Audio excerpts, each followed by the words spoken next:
મહત્વના સમાચાર સુરતમાંથી શંકાસ્પદ પનીરનો મોટો જથ્થો ઝડપાયો છે। સુરત પોલીસે પાલિકાની ટીમને સાથે રાખી અને દરોડા પાડ્યા હતા।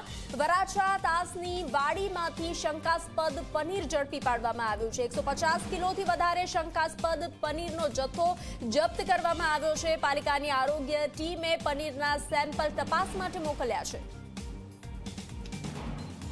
વરાછા પોલીસ સ્ટેશનનો સ્ટાફ તથા ફૂડ વિભાગની ટીમ સાથે મળી એક ડુપ્લિકેટ પનીર શંકાસ્પદ હોય તેવી માહિતી મળતા અમોએ પ્લોટ નંબર 116 દુકાન નંબર 2 તાસની વાડી એકે રોડ સુરત ખાતે આવેલા છીએ અને ત્યાં પનીરનો જે શંકાસ્પદ નમૂનો લઈ અને પૃથ્થકરણ સારું પબ્લિક હેલ્થ લેબોરેટરીમાં મોકલી આપવામાં આવશે તથા જેનો પૃથ્થકરણ અહેવાલ આવે આગળની કાર્યવાહી કરવામાં આવશે।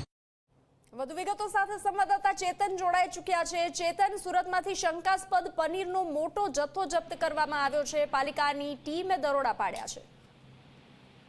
જી બિલકુલ થી લોકોના સ્વાસ્થ્ય સાથે છેડા કરવા માટે કેટલાક વિભાગો તત્વો દ્વારા જે ડુપ્લિકેટ જે ખાદ્ય પદાર્થ છે તેનું વેચાણ કરતી હોવાની જે ફરિયાદ છે તે આરોગ્ય વિભાગ અને એલસીબીને મળી હતી। સૌપ્રથમ ઘટનાની વાત કરીએ તો એલસીબીને ક્યાંક બાતમી મળી હતી કે સારોલી ખાતે એક મસ્ત મોટું ગોડાઉન આવ્યું છે અને આ ખાસ કરીને આ ગોડાઉનમાં જે ડુપ્લિકેટ જે ઘીનો જે જથ્થો છે તે શંકાસ્પદ હાલતમાં છે। જે બાતમીના આધારે એલસીબી પોલીસ દ્વારા આ ગોડાઉનમાં રેડ કરવામાં આવી હતી। રેડ દરમિયાન જે એલસીબીની જે ટીમ છે તે ટીમે 63 લાખની કિંમતનો જે શંકાસ્પદ ઘીનો જે જથ્થો છે તે કબજે કરવામાં આવ્યો હતો। બીજી તરફ આરોગ્ય વિભાગને બાતમી મળી હતી કે જે વરાછા વિસ્તાર છે તે વરાછા વિસ્તારમાં ક્યાંક જે પનીર વેચાઈ રહ્યું છે તે પનીર ડુપ્લિકેટ હોવાનું સામે આવ્યું હતું, જેને લઈને આરોગ્ય વિભાગે અલગ અલગ ટીમો બનાવી હતી અને જે તે વેચાણ કરનાર જે પનીરના જે વેપારી છે તેમને ત્યાં દરોડા પાડવામાં આવ્યા હતા। જ્યાં ચકાસણી હાથ ધરવામાં આવ્યું ત્યારે આ જે પનીર છે તે નકલી હોવાનું સામે આવ્યું હતું। અંદાજિત 150 કિલોથી વધુ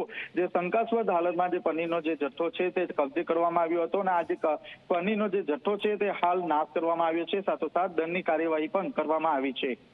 જી ચેતન, આપ જોડાયેલા રહેશો, આપની પાસેથી અપડેટ મેળવતા રહીશું।